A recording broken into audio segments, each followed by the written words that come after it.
Hello, everyone. My name is Ulysses McCrady, and I am currently a full-time college student planning to pursue a career in special education one of these days. I have a pretty broad variety of interests. I'm a musician, an avid fiction reader. I love talking about access, and I travel a fair amount. I am totally blind and have been so since birth. And I also have overlapping disabilities that impact the way I process the world and things. I am personally a white cane user, and I am also planning to get my guide dog, my first guide dog, within the next year or so, which is very exciting. I've been anticipating that for a very long time. Um, I think there's the common assumption that most people use a cane or a dog, and that is generally true, but not everybody does. Some people are not trained to travel independently, which can be very prohibitive, especially if they have to rely on a person to travel with them. But normally, if someone is traveling independently, uh, on their own or with a dog companion, or even with friends, they are going to know more than you realize, I think, and it is often best practice to avoid making contact or um, directing them beyond what how you would normally direct people without their prompting. So I am very lucky to have had the experiences with travel that I have had. They have taught me a lot about advocacy and just enjoying the access I do get. So I am very happy to speak to you more about that today. Some of the more positive travel experiences I've had were ones involving hands-on things, things that engage the senses. I really love going to places like nature reserves that have specimens to look at because I don't often get to meet animals and the like, and you read about them and you learn about them, but you don't really understand them until you meet one or can kind of see one in the wild, as it were. So I really enjoy things and experiences that are designed to teach me something or introduce me to a new thing that I haven't done before.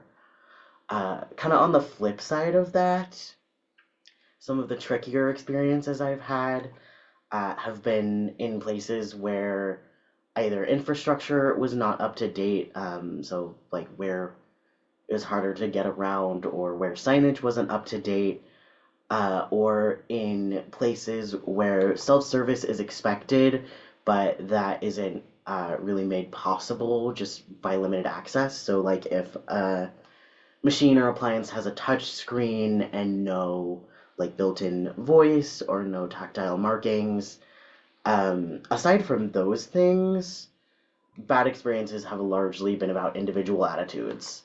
One brief story about this is I was shopping at a local grocery store, one that I had been going to with my family since I was a kid, and I had a member of staff tell me that no one was available to personal shop for me, and that I should use the app, that everyone was booked out for 20 minutes, and that I should use grocery delivery instead. I spoke to her boss at the time and the manager above that person, and I haven't actually tried to go back there independently since then. Other things where you will just be denied service for no reason, especially if a service dog comes into play, which is a whole other can of worms. The standard avenues, phone calls, websites, travel apps, that sort of thing.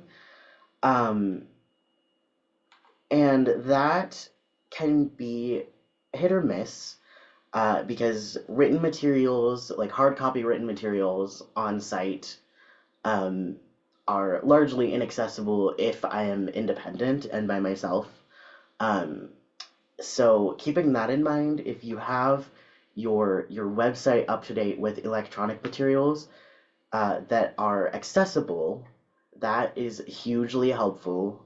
So keeping in mind minimal pictures because screen reading software and people who use like enlarged print or a braille display with their electronic devices cannot read information stored in graphics.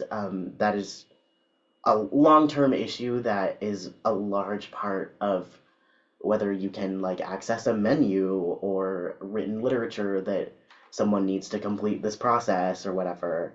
So keeping that in mind, that is a huge help if you have that integrated already and set up already. And there are a lot of resources available for companies who want to do this. You just have to do a little research.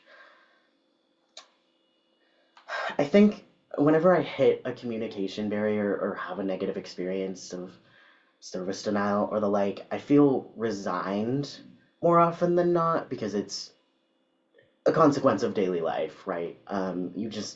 You have those experiences and it makes your day a little bit more difficult. And I would say that I feel a more significant emotion when I have a positive experience, when my access needs are met. It's just like a little bit of weight off my chest and allows me to feel more at ease and more likely to return to a business or engage with a set of staff or what have you. And that builds loyalty, and I think that's one of the biggest consequences of access.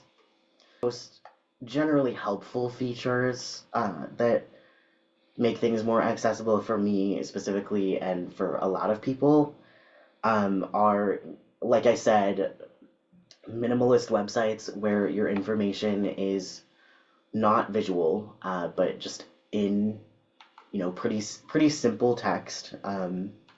Hard copy materials in Braille, if that's possible, it's kind of hard to get and kind of rare to get. But same with large print. A lot of people benefit from contrasting font and larger print. So if you have uh, a part of your business or a space where hard copy materials are available, if you have like a smaller number of copies that are in adaptive formats, that that is notable and hugely helpful. And it's rare, so like that would like people would notice and people would share that information. In spaces where self-service is expected, have an extra staff member on hand if someone is struggling or unable to access whatever the self-service is, especially in places like buffets where there's a risk of contamination or injury. If you touch a hot pan, it is very painful. Do not recommend. um, and some of the immediate changes you can make on a smaller scale are just making sure your space and your publicly accessible spaces are free of clutter, which helps people with mobility aids. It helps people keep track of where they're going. The bigger tips are just remembering that a blind person is a person. Speak to them directly. Don't talk down to them. Talk to them like you would talk to any other customer. Ask how you can help before trying to help, unless someone is in immediate danger. If someone is in immediate danger, absolutely intervene. But normally they're going to have a better handle on how they navigate and interact with the environment than you. And that goes for like don't touch them without permission, never move or grab their mobility aid, that sort of thing. Don't engage with their dog unless they give you permission. That avoid microaggressions, which are phrases or sentiments that you may think are well intentioned but are actually harmful. Things like, you don't look blind, you're such an inspiration, I'll pray for your sight to come back. That's one I hear a lot. I could never be blind, I could never live if I was blind, that sort of thing. Um, Ask clarifying questions if you have them, but also realize that if you're curious, you can do your own research. We are not obligated to tell you how we navigate life if we are not comfortable doing so. There is the common perception that blindness is not a good fate to have, but thinking along those lines is very harmful and very discouraging to those of us who have opportunities and live full lives And the reality is that a great many blind children and blind adults alike are denied access because their families assume that they are not a functional human. So that creates a lot of damage, and just realize that we are people and we do have varying attitudes about sharing information with strangers. And if you want to learn more, there are avenues to learn more.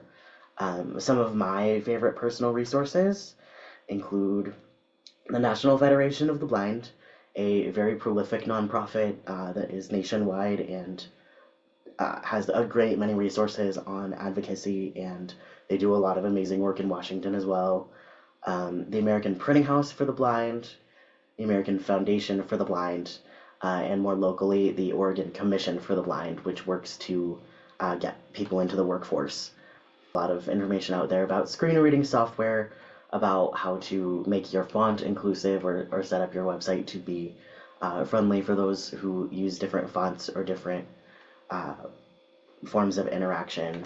Consult with blind folks. I'm very happy to that I had this opportunity to speak, and a lot of others will also be happy to share their experiences if they are loyal, especially if they have interest in your business. I think the biggest things to gain from access, and even just an attitude of access, is customer loyalty.